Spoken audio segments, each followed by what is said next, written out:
And I'm kind of getting a brain fog. You had fights in Pride, correct? Yes, yes. Okay. Was it as Wild West as people have described it fighting for Pride, where you heard stories of fighters getting duffel bags full of money after their fights? Yes, yes. I literally, my very first experience in Japan was I got $30,000 dumped on my bed. That was my very first fight. I knew nothing. I just walked up to my very first, this before anything ever kicked off. And the guy walked in the room and threw $30,000 at me and said, "Hey, welcome to the team." I was like, I mean, remember, I just started out. I mean, I'd never seen that kind of money all at one time in my life. And but what I didn't realize, that was for a year. For me, that was the world, right? But I mean, after that year, I said, man, I should be making this in one fight. What are you doing? Oh man, that's crazy. Because yeah, you always hear these stories and everything like that. How just crazy it was to be part of that organization. It was, and I think, like I said, my very first time there, that was in '93. No, actually, that was '90. That was '80. That was actually '90. That was Mm. '90 because UFC hadn't started yet. It was 3 years prior to that. So in '90, that's when that happened. And then, after I jumped into the UFC, I was still in Japan. I was champion in UFC. I was champion in Japan. Then of course, when I look back on that day, the 30 grand, it was like that was like a drop in the bucket compared to what I was making a year later. But like I said, when you look at the transition of where we started from, which was the actual open hand striking, the submissions with the rope escapes, then the UFC becoming in there, which was truly bare knuckle, anything goes, no rules, no time limit. And then, of course, then bringing it completely back around full circle to where I originally started, which was in Japan. Obviously, it was closed fist with gloves on, but basically the same thing, where now it was really, truly a mixed martial arts organization. Oh man, yeah. I don't think even to this day there still hasn't been an organization quite like Pride. Just the presentation, the theatrics, just everything was just so, I don't know. It The just really made an value of impression. their value of their entrances was much higher than the actual UFC. Obviously, things are different now, but back then it was a production. I mean, like, it was a big event, and I think that the UFC saw that and started to adopt a lot of that stuff that they do now. Transitioning now over to MMA and boxing. I'm just kind of curious, man. What do you make of the splash the Pauls have made, and more in specific, Jake? I think it's awesome.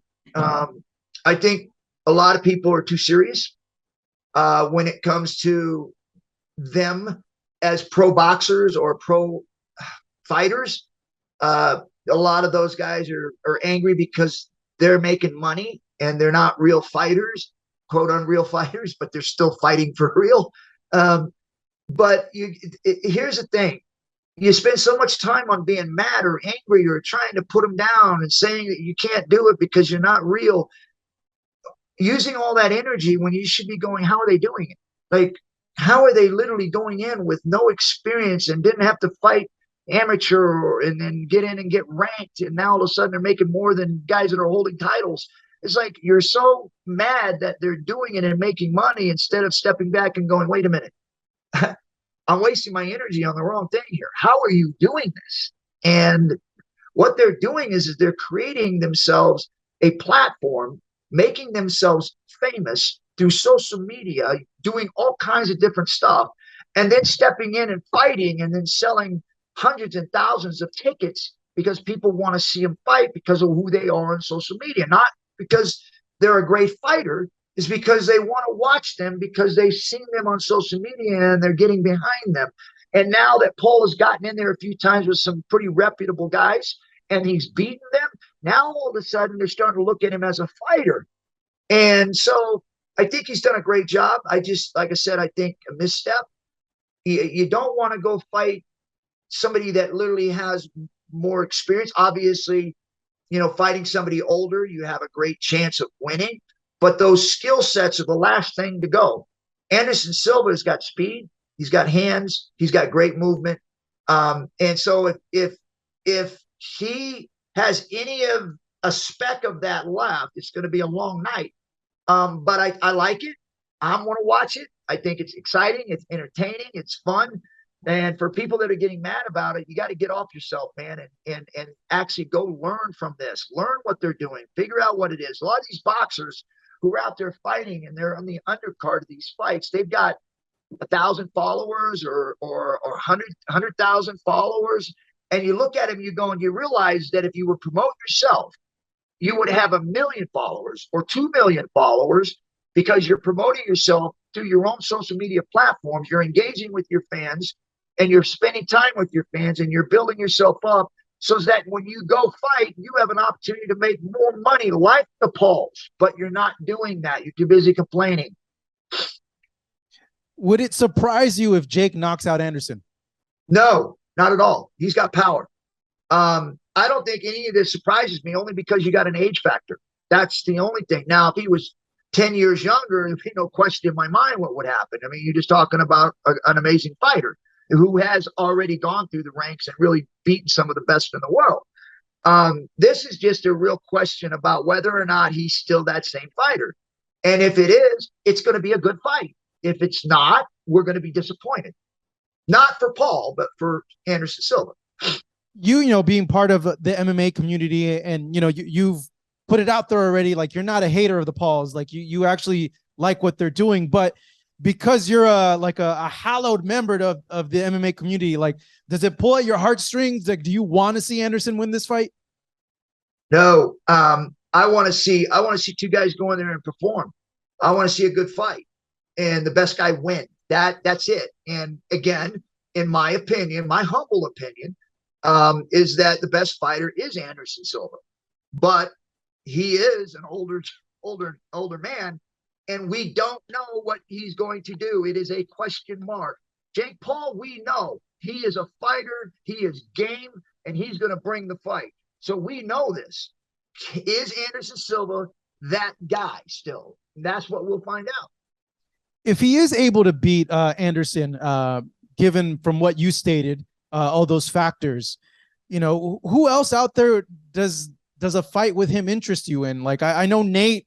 I think they're trying to build up a fight with Nate, and a lot of people would be the biggest. Yeah, Nate would be the biggest, only because it makes sense because Nate is an older fighter.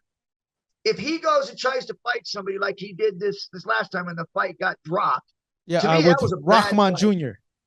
That was a bad fight.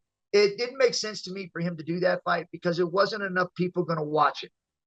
Because it's not, to me, it wasn't as entertaining as what we're seeing now with Anderson Silva, or like you said, you know, fighting Nate. Some of these guys like Nate, potentially Nate, you know, stuff like that where there's going to be an if there because he's older. Now, you put him in there against an amateur boxer who's coming up the ranks.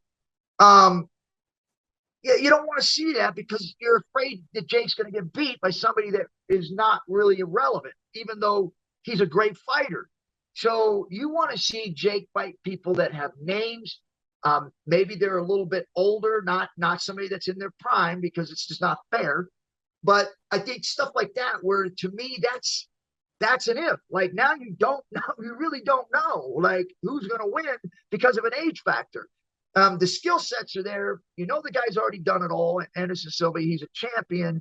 So it's that if factor, right? You're getting the if factor. Bring it back 20 years and this fight happens and you're like, I don't want to see this. Like, this isn't going to be pretty. But yeah, because of this, it's entertaining because you don't know what you're going to get. Oh man, that buildup with Nate, if that is the next one, it's going to be super entertaining. Well, because both these guys talk smack. Yeah. The press conferences are going to be awesome leading up to the fight. Yeah, it is. You're already getting pumped up.